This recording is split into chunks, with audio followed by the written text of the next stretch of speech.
This is a good thing. Peace and love, that's what they want. The disparity between the haves and the have-nots.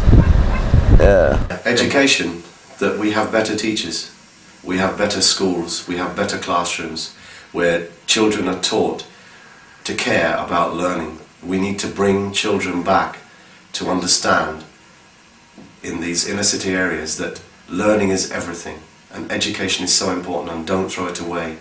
And I see that breaking down so much. I see young youths on the street corners who have lost, who have no direction, who have no understanding of literature, no understanding of history. Why?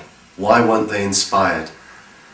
I would, if I could wave a magic wand, I would cry out for great teachers to step forward and teach and inspire young people, and for young people to be inspired and to be courageous enough to say, I'm not having this, I'm not standing for this, I'm not going to follow the path of crime and drugs and juggling and you know, it's always world hunger.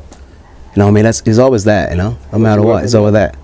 That's something that should be eradicated. I mean, if you look at the world today, I mean, there's so many rich people in the country, man, that can do anything, and they buy all kind of materialistic possessions, you know, rather feeding or supporting some sort of fund that supports these people in those countries.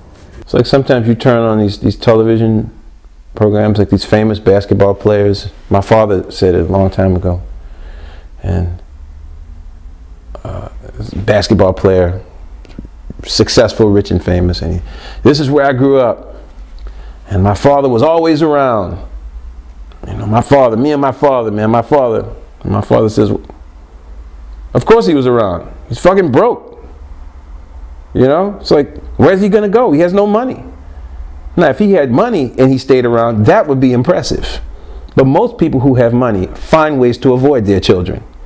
And I was like, shut up, Dad, you know. And now that I'm older, I see exactly what he means. You know, when people make money, they hire people to raise their children. And they go on vacations without their children. And they just leave them. And they wonder why they don't get along with them. You know, it's just in the families that have less money, like you see the whole family huddled in a car, driving down the Autobahn. They don't even know how lucky they are, because those other ones, I mean, you know, they just, well, I'm going to go over here, you go over there. Bye, see you later.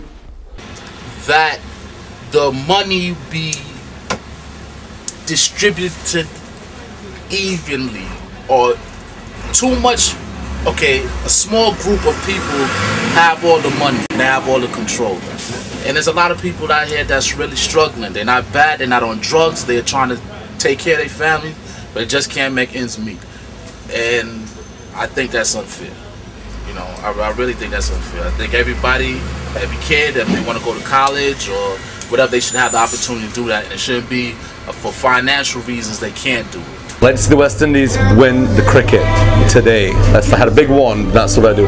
What I'd like for the world is continued education, you know, that people be informed about the decisions and the options that are available to them, and be less judgmental, more open.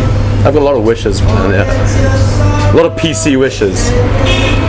Love, smoke more, be happy. Yeah, that's about it. One of the worst things we're taught is nationalism. Nationalism, we are the great, they say the Deutschland über alles. England are the best. French are the best. Wait a minute. When you talk to anybody, I know, I said, oh, there's lovely French people. Oh, and yet we all do the joke, oh, I hate the French. And everyone laughs.